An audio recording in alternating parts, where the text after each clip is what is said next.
Welcome back to our channel. So మొత్తానికి Hydraa operation start అయినాయి. హైడ్రా బాహుబలి క్రేన్కి చాలా పనొచ్చి పడింది.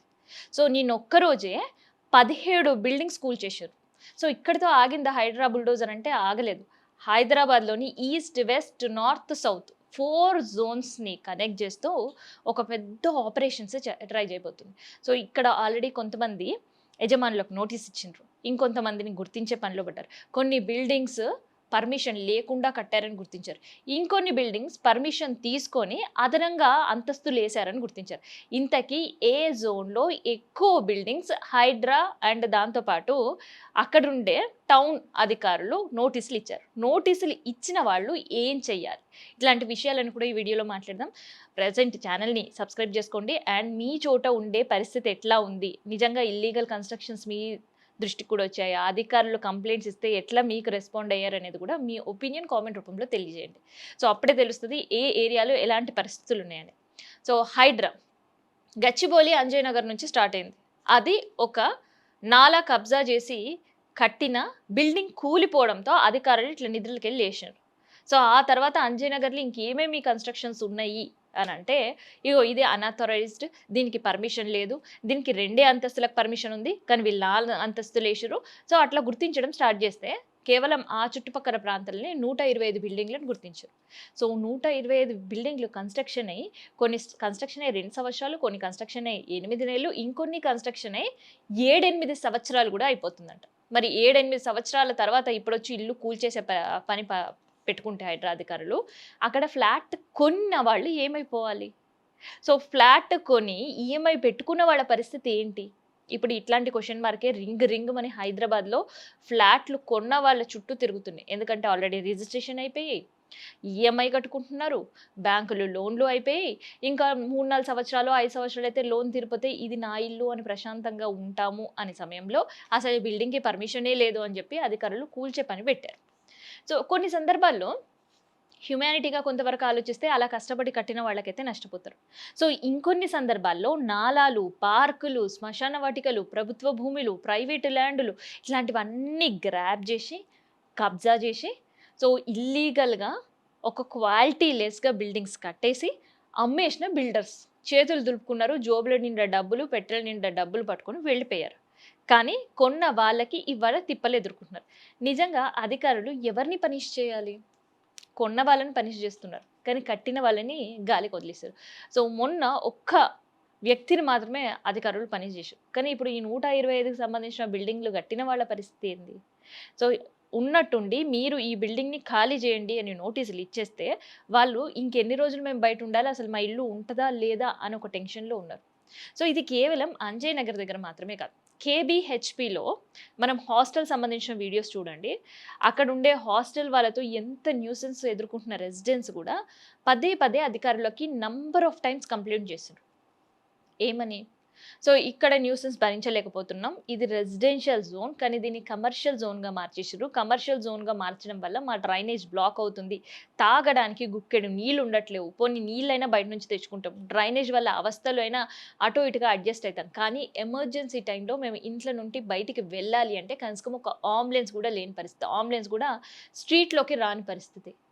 ఇట్లా కమర్షియల్ మొత్తం ఆక్యుపెన్సీ పెరిగిపోయి కాలనీ అంతా భ్రష్టు పట్టిస్తున్నాయి మాకు అన్న సందర్భంలో వాళ్ళు కంప్లైంట్ చేసినా కూడా పట్టించుకోలేదు. కానీ అంజయ్ నగర్ ఇన్సిడెంట్ స్టార్ట్ అయిన తర్వాత ఇవాళ కేబీహెచ్పిలో లెక్కకు లెక్కకు మించి నోటీసులు ఇవాళ ఇస్తున్నారు. సో చాలామంది హాస్టల్ అవుట్ ఆఫ్ ఒక 100 హాస్టల్స్ ఉంటే అందులో 90 హాస్టల్స్కి ఇవాళ నోటీసులు అందాయి. రెసిడెన్షియల్ జోన్లో ఎందుకు కమర్షియల్ యాక్టివిటీ చేస్తున్నారని కొంతమంది, అసలు ఈ బిల్డింగ్కి పర్మిషన్ ఎవరు తీసుకున్నారని కొంతమందికి, ఈ బిల్డింగ్కి 2 అంతస్తులు మాత్రమే పర్మిషన్ ఉంటే ఎందుకు ఇంత 4-5 అంతస్తులు మీరు కట్టారు, దానిపైన ఒక పెంట్ హౌస్ వేశారు, కనీసం మినిమం ఫైర్ సేఫ్టీ కూడా మీరు పాటించట్లేదని ఇంకొంతమంది. సో ఇట్లా అవుట్ ఆఫ్ 100 ఉంటే 95% ఆఫ్ బిల్డింగ్స్ కేబీహెచ్పిలో ఇవాళ నోటీసులు అందుకున్నాయి. అండ్ నిన్న చెప్పిన కదా 17 బిల్డింగ్స్ కూల్చేశారు. సో ఇవాళ మనం వీడియో చేస్తున్న సమయంలో హైదరాబాద్లో చాలా చోట్లలో దాదాపు 12 బిల్డింగ్లు కూల్చివేశారు. సో అందులో మేజర్గా అంజయ్ నగరే, తర్వాత లింగంపల్లిలో 7 బిల్డింగ్లు కూర్చున్నారు, కుక్కట్పల్లిలో 2, కుత్బుల్లాపూర్లో 8. అండ్ చాలా వరకు వందలాది బిల్డింగ్లకి వాళ్ళు నోటీసులు కూడా జారీ చేసింది ఎన్ఫోర్స్మెంట్ డిపార్ట్మెంట్ ఒక స్పెషల్ డ్రైవ్ నిర్వహిస్తుంది. అయితే ఇక్కడ వరకు బానే ఉంది. చాలా ఇంట్రెస్టింగ్ అనిపిస్తది. ఈ బిల్డింగ్ కూల్చుతున్నారు, ఆ బిల్డింగ్ కూల్చుతున్నారు. ఇది నాణ్యత లేదంట, అది నాణ్యత లేదంట. ఇక్కడ ఈ ప్రాబ్లమ్, అక్కడ ఆ ప్రాబ్లమ్. కానీ ప్రాబ్లమ్ క్రియేట్ చేసిందే అక్కడ అధికారులు అని ప్రజలు అంటున్నారు. ఎందుకంటే బిల్డింగ్ పర్మిషన్ ఇచ్చే స్థాయి ప్రజల దగ్గర లేదు. సో, అవకాశం ప్రజలకు గూడా లేదు. కానీ అధికారులు డబ్బులు తీసుకొని ఆ బిల్డింగ్‌కి పర్మిషన్ ఇచ్చిన తర్వాత ఇది ఇల్లీగల్ కన్‌స్ట్రక్షన్ అని ఒక్కటికి 4 సార్లు కాలనీలు, అసోసియేషన్‌లు, పక్కనుండే నైబర్స్ వీళ్ళందరూ అధికారులకెళ్ళి ఫిర్యాదులు చేసినా కూడా ఇట్లాంటి అనుభవాలు ఈ వీడియో చూస్తున్న వాళ్ళకి చాలా మందికి ఉండుంటాయి మీ కాలనీలో. సో, ఫిర్యాదు చేసినా, "అవునా సార్? మాకు తెలవదు సార్. రేపు చూస్తాం. ఇవాళ వస్తున్నాం మేము. ఒకసారి మేము చెక్ చేస్తాం." ఇట్లా అంటారు. కంప్లెయింట్ ఇచ్చేవాళ్ళు పాపం సార్ చాలా జెన్యూన్‌గా ఉన్నారు గానీ ఒకటికి 4 సార్లు తిరుగుతుంటారు. సో, ఐదోసారి ఆ కంప్లెయింటెంట్‌కే విసుగొచ్చి వేసారిపై వదిలేసి ఊరుకుంటారు. ఇంక న్యాయం జరగదని. అధికారు వీళ్ళతో మాట్లాడి డబ్బులు తీసుకొని లైట్ తీసుకునే సిట్యుయేషన్స్ చాలా ఉన్నాయంట. దానికి the biggest example Anjay Nagar. The second example ఏంటి అనంటే ఆల్రెడీ అక్కడ ప్రజల బైట్స్ మీరు విన్నారు. చాలా ఛానెల్స్‌లో ట్రోల్ అయ్యాయి. సెకండ్ ప్లేస్ ఏందంటే కేబీహెచ్‌పీ. సో, కేబీహెచ్‌పీలో ఏంటి అనంటే ఆల్రెడీ పాత వీడియోస్ ఉన్నాయి మన దగ్గర. సో, కేబీహెచ్‌పీ పబ్లిక్ వర్షన్ మీరు వింటే వాళ్ళ బాధ ఏంది, వాళ్ళు ఎన్ని సార్లు అధికారులకు కంప్లెయింట్ చేసిర్రు అనేది మీకు కూడా అర్థమైతది. సో, అట్లా కేబీహెచ్‌పీ సెకండ్ ప్లేస్. ఈ 2 ప్లేస్‌లని నేను చెప్పట్లే. హైదరాబాద్‌లో చాలా కాలనీలో ఇదే సిట్యుయేషన్స్ ఉన్నాయి. మరి అధికారులు డబ్బులు తీసుకొని ఉద్యోగం వాళ్ళ టైం అయిపోయిన తర్వాత రిటైర్ అయ్యి వెళ్ళిపోయిన వాళ్ళు హాయిగా వెళ్ళిపోతున్నారు. కానీ ఆ బిల్డింగ్ కట్టి అమ్మిన తర్వాత జనాలకి ఇక్కడ అవస్థ. సో, మొత్తానికైతే మిడిల్ క్లాస్ వాళ్ళను బకరాలు చేస్తున్నారు అధికారులు. అండ్ ఇంకో పక్క బిల్డర్లు. సో, ఇక్కడ ఆర్థికంగా నష్టపోతుంది ఎవరు అనంటే సామాన్య జనాలే. మరిప్పుడు ఆహ్, చాలా బిగ్గెస్ట్ ఆపరేషన్ అంట ఇది. సో, ఫస్ట్ కూల్చివేతలు ఎట్లయితే జరిగి ఇంపాక్ట్ చూపించిందో సేమ్ అలాంటి కూల్చివేతలే ఇప్పుడు మళ్ళీ హైదరాబాద్ సిటీలో హైడ్రా నిర్వహిస్తుంది. ఇవాళ నార్సింగ్, గిరిగిరిగడ్డ అనే ప్లేస్‌లో గూడా కేవలం 2 ఫ్లోర్‌లకు అనుమతి తీసుకొని 4 ఫ్లోర్‌లు కడితే, ఆ 4 ఫ్లోర్‌లు గూడా కూల్చి పారేసిండ్రట. సో, అట్లా ప్రతి చోట గూడా హైడ్రా ఆపరేషన్ మళ్ళీ స్టార్ట్ అయింది. హైడ్రా మళ్ళీ యాక్టివ్ స్టార్ట్ అయింది. సో, ఆల్రెడీ ఈ కొత్త కన్‌స్ట్రక్షన్ కూల్చేస్తున్నారు ఓకే. మరి పాతగాలు ఆల్రెడీ కట్టుకొని 7, 8 సంవత్సరాలు అయిన తర్వాత ఇప్పుడు పర్మిషన్ లేదని కూల్చేస్తే వాళ్ళ పరిస్థితి ఏంటి? అప్పుడుండే అధికారులకు ముట్ట చెప్పాల్సింది ముట్ట చెప్తే నేను చూసేస్తా, నేను ఆన్‌లైన్‌లో కరెక్షన్ చేసేస్తా అని చెప్పి వాళ్ళని పంపించేసారు. సో, అధికారి మూట తీసుకొని నోరు మూసుకొని ఊరుకున్నాడు తప్ప కరెక్షన్స్ చేయలేదు. వాళ్ళకి పర్మిషన్ ఇయ్యలేదు. సో, ఇప్పుడొచ్చిన అధికారులు పర్మిషన్ లేదు అంటూ ఇల్లు కూల్చేసే కార్యక్రమం పెట్టిర్రు. సో, కబ్జా చేసిన వాళ్ళని కూల్చేసట్లో అక్కడ కాలనీ వాళ్ళు చాలా రిలీఫ్ ఫీల్ అవుతుంటారు. కానీ ఎలాంటి కబ్జా చేయకుండా కష్టార్జితంతో కట్టుకున్న వాళ్ళ పరిస్థితి ఏంటి? సో, హాస్టల్‌ల న్యూసెన్స్ గురించయితే చెప్పక్కర్లేదు. వాళ్ళని నేను ప్రమోట్ చేసే పరిస్థితి లేదు. హాస్టల్ పైన వాళ్ళు చేసే న్యూసెన్స్ పైన, వాళ్ళు పెట్టే ఇబ్బందుల పైన ఇప్పటికే మనం చాలా వీడియోస్ చేసాం.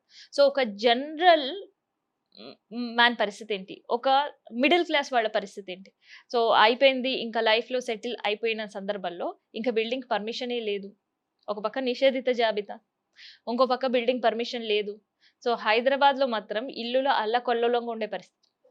ఇంకా నిషేధిత జాబితాలో ఇట్లా కంప్లెయింట్ పెట్టంగానే ఇట్లా క్లియర్ చేస్తామని చెప్తున్నారు. ఒకసారి గగన విహార్ ఇంకొక ఎగ్జాంపుల్ చెప్తున్నా. గగన విహార్ దగ్గర ఎక్కడ ఇది ఎగ్జాక్ట్ ప్లేస్ అంటే మన ఇంద్ర పార్క్ ఉందిగా, ఇంద్ర పార్క్ బ్యాక్ సైడ్ వస్తుంది. అక్కడ 280 ఫ్లాట్లు ఒక ఉండే కామ్ ఏంటి గేటెడ్ కమ్యూనిటీలా ఉంటది. అక్కడ 220 ఫ్లాట్లు ఇంకా నిషేధిత జాబితాలోనే ఉన్నాయి. అధికారులకు వాళ్ళకి కంప్లెయింట్ పెట్టిండ్రు. రిజిస్టర్ చేసిండ్రు. అన్ని డాక్యుమెంట్స్ సబ్మిట్ చేసిర్రు. ఇంకా కూడా నిషేధిత జాబితాలోనే ఉన్నాయి. సో, అట్లా కొన్ని నిషేధిత జాబితాలో, ఇంకొన్నేమో ఇట్లా, ఇంకొన్నేమో కబ్జాలు. సో, హైడ్రా ఆపరేషన్ ఏ కాలనీ నుంచి ఏ బస్తీకొస్తదో తెలవది. ఏ బస్తీ దగ్గర నుంచి ఏ విల్లా ఫ్లాట్‌కెళ్ళి కూల్చేస్తదో తెలీదు. సో, మొత్తానికైతే ఒక హైడ్రా కూల్చివేతల ఆపరేషన్ మాత్రం మళ్ళీ ఇంకోసారి స్టార్ట్ అయిపోయింది.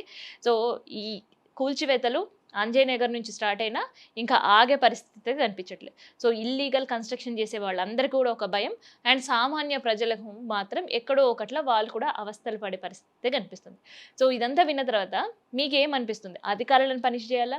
లేదంటే అధికారుల తీరు వల్ల బిల్డర్స్ తీరు వల్ల సామాన్యులు ఇబ్బంది పడుతున్నారు వాళ్ళని పనిష్ చేయాలా? సో, ఈ వీడియో విన్న తర్వాత మీకేమనిపిస్తుంది? మీ కాలనీలో కూడా ఇలాంటి ఇష్యూసే మీరు కూడా ఫేస్ చేస్తున్నారా అనేది కామెంట్ రూపంలో తెలియజేయండి.